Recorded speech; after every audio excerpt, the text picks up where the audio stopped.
नमस्कार साथियों, आप सभी का स्कोर प्लस में स्वागत है, अभिनंदन है। साथी यदि आपकी इलेक्ट्रीशियन ट्रेड है और आप आईटीआई कर रखे हैं और बिहार स्टेट पावर होल्डिंग के लिए तैयारी कर रहे हैं तो आपके लिए वीडियो बहुत ही रामबाण है, क्योंकि अभी तक बिहार बिजली भर्ती बोर्ड के माध्यम से अभी तक कोई ऐसी सूचना जारी नहीं की गई है कि सितंबर में एग्जाम नहीं होंगे। यदि सितंबर में एग्जाम होते हैं तो उसके लिए मात्र आपको 3 मूल मंत्र हैं। अगर ये 3 मूल मंत्र का पालन करेंगे तो निश्चित आप सफलता की द्वार को आसानी से खोल सकते हैं। तो जो भी साथी इलेक्ट्रीशियन ट्रेड से आईटीआई हैं और बिहार बिजली भर्ती बोर्ड परीक्षा में शामिल हो रहे हैं, उनके लिए एक बहुत ही महत्वपूर्ण सूचना है।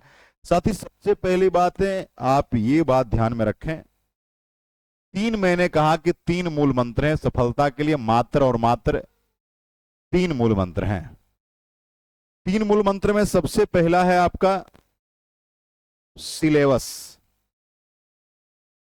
पहले सिलेबस को बारीकी से समझने की आवश्यकता है। पहला मूल मंत्र में आपका है सिलेबस। सिलेबस को पहले बारीकी से समझिएगा, तब फिर आराम से समझने की आगे की बात करी जाएगी। सिलेबस में अगर आप देखिएगा तो आपको टोटल जो क्वेश्चंस आने वाले हैं वो 100 आने वाले हैं, और 100 का पैटर्न क्या है इसके बारे में भी आप जानिए। सबसे पहले अगर बात करें हम लोग, सबसे पहले आपका जो ट्रेड इलेक्ट्रीशियन है, ट्रेड से 50 क्वेश्चन, यानी 100 में 50 क्वेश्चन आपका अपना ट्रेड से पूछे जाएंगे। उसके बाद कंप्यूटर की बात करेंगे, कंप्यूटर से 15 सवाल पूछेंगे, जो कि फंडामेंटल इंफॉर्मेशन कंप्यूटर से रिलेटेड बातें हैं इसमें। तीसरा अगर बात करेंगे, हिंदी पूछी जाएगी 10 क्वेश्चन। आपसे बात करें साथी, रीजनिंग पूछी जाएगी 10 क्वेश्चन। सिलेबस में सबसे ज्यादा इंपॉर्टेंस जो अपना है वो ट्रेड का है, फिर कंप्यूटर का है, हिंदी का है, रीजनिंग का है। उसके बाद आपको पूछे जाएंगे इंग्लिश, आपको पूछा जाएंगे 5 मार्क्स के 5 क्वेश्चंस, और आपके फिर से जीके पूछे जाएंगे 10। यानी टोटल अगर बात करेंगे तो 50, 10 60, 10 70, 10 80, 80 5 85, 85 15 100 का ये पेपर है। पहले ये सिलेबस को समझिए। अब है टोटल 100 क्वेश्चंस हैं। सबसे बड़ा बात है कि इस सिलेबस में हम क्या पढ़ें और क्या नहीं पढ़ें, ये बहुत बड़ा मुद्दा है। देखिए, बिना ट्रेड के तो कुछ होगा नहीं, तो ट्रेड आपको पढ़ना पड़ेगा, 50 नंबर का एकदम पढ़ना ही पड़ेगा, कोई उपाय नहीं है।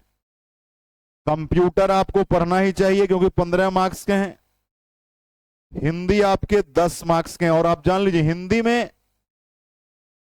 सिर्फ व्याकरण पढ़ के जाएंगे ना तो 10 में 8 बना लोगे। व्याकरण ही पूरा सिलेबस है। उसके बाद रीजनिंग में 10, और इंग्लिश और जीके, इंग्लिश को छोड़ दीजिए, इंग्लिश नहीं पढ़ना है मेरे भाई। आप कहोगे गुरुजी क्यों नहीं पढ़ना है?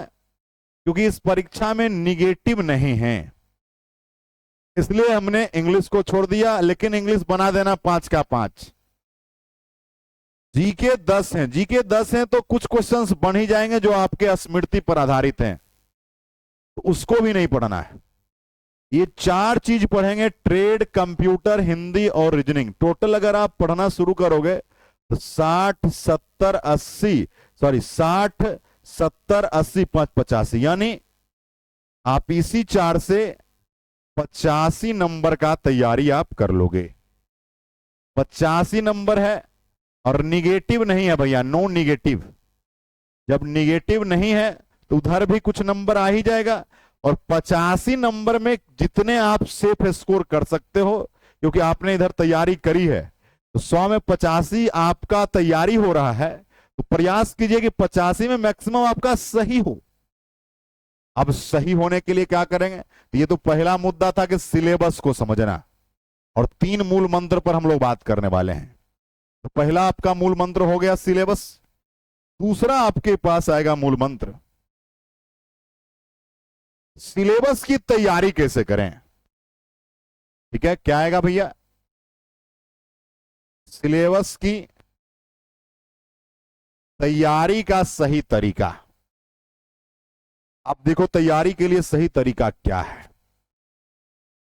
सबसे पहले जो भी चीजें आप पढ़ना चाहते हो, मान लीजिए ट्रेड पढ़ना चाहते हो, तो आपको ट्रेड की कंप्लीट सिलेबस के अकॉर्डिंग थ्योरी चाहिए।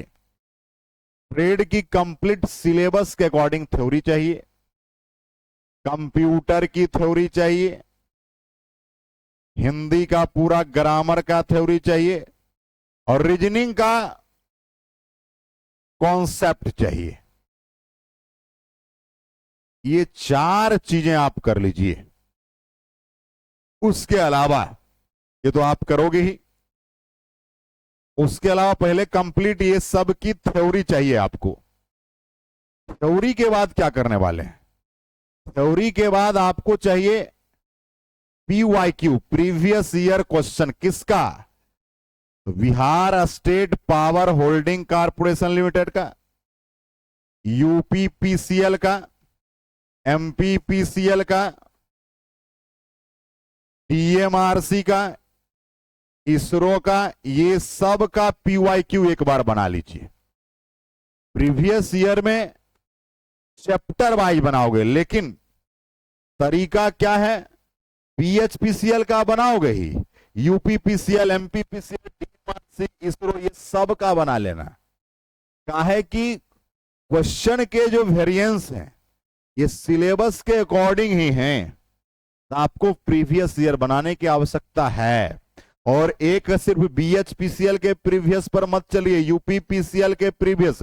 और सबसे ज्यादा आपके क्वेश्चन बैंक में उत्तर प्रदेश सिविल से आपका Uttar Pradesh power corporation limited के क्वेश्चन है, साथी मध्य प्रदेश इलेक्ट्रिसिटी बोर्ड के हैं, DMRC के हैं, इसरो के हैं, भाभा एटॉमिक रिसर्च सेंटर के हैं।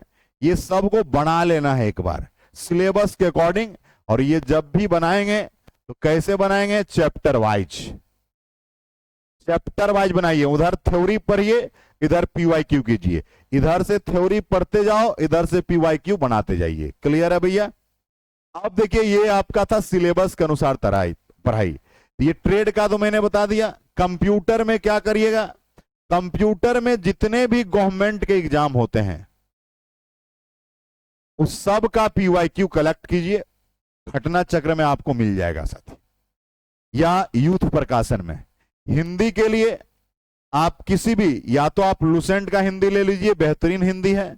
रीजनिंग की बात करेंगे, किरण प्रकाशन का आप रीजनिंग ले लीजिए, अच्छा पढ़ लोगे। ट्रेड थ्योरी अगर आप करना चाहते हैं तो आपको निमी पैटर्न का कोई भी किताब ले लीजिए, कोई सब अच्छा है। निमी पैटर्न होना चाहिए। निमी एक पैटर्न है, निमी पैटर्न पर आधारित जो भी किताबें हैं तो वो आप ले सकते हैं। वो कंप्लीट थ्योरी आपके लिए बहुत ही इनफ है और शुद्धता के साथ थ्योरी है। तो पहला हमने कहा साथी सिलेबस, दूसरा सिलेबस के अनुसार कैसे तैयारी, तीसरा आपका आता है सफलता के लिए, तीसरा आता है आपका मॉक टेस्ट। ये बहुत इंपॉर्टेंट है, मॉक टेस्ट साथी देना इंपॉर्टेंस है। मॉक टेस्ट में क्या होता है? जैसे हम आपने सिलेबस के अनुसार अच्छी तैयारी तो आप कर ली, लेकिन यहां तक आप रटा हुआ अनुभव करते हैं, लेकिन जब मॉक टेस्ट दोगे ना तो आपको पता चलेगा कि समस्या कहां है, प्रॉब्लम कहां आ रही। ये बात जानने के लिए आपको मॉक टेस्ट देना चाहिए। समस्या अगर आपको पता चल जाए तो आप सुधार भी कर सकते हो साथी। इसलिए आप सभी से बातें थी, रिलेटेड बातें थी। 3 चीज पर आपको ध्यान देना है और मॉक टेस्ट लगाते रहना है साथी। 3 चीज करिए, एकदम सिलेक्शन निश्चित हो जाएगा। पहला, सिलेबस को समझ लीजिए, इसमें कितना पढ़ना है, कितना मार्क्स लाना है, सभी चीजें नहीं पढ़नी है। दूसरा, सिलेबस के अनुसार तैयारी कैसे करें। और तीसरा, मॉक टेस्ट देने की बातें। मॉक टेस्ट आप कहीं भी दो, कोई भी आपका जहां भी आपको इच्छा करे वहां पर दीजिए, कोई दिक्कत नहीं मॉक टेस्ट के लिए। लेकिन स्टैंडर्ड मॉक टेस्ट होना चाहिए। वैसे जगह मॉक टेस्ट दीजिए, वैसे जगह का थ्योरी पढ़िए, वैसे जगह का PYQ बनाइए जो ऑथेंटिक इस पर काम करता हो, खास करके इलेक्ट्रीशियन ट्रेड को लेकर। तो साथी यही सब बातें थी और ये सब पर आप चर्चा विशेष रूप से साथी किया। और आप सभी तैयारी करिए, कोई भी तरह की समस्याएं या कोई भी तरह की हेल्प चाहिए तो आप कमेंट कर सकते हैं साथी।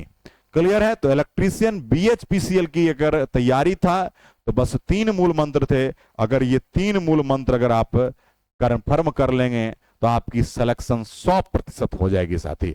बहुत बहुत धन्यवाद आप सबकी जय हो। इस वीडियो को मैक्सिमम ग्रुप में मैक्सिमम लोगों तक पहुंचाइए जिससे विद्यार्थी का भला हो सके। बहुत बहुत धन्यवाद।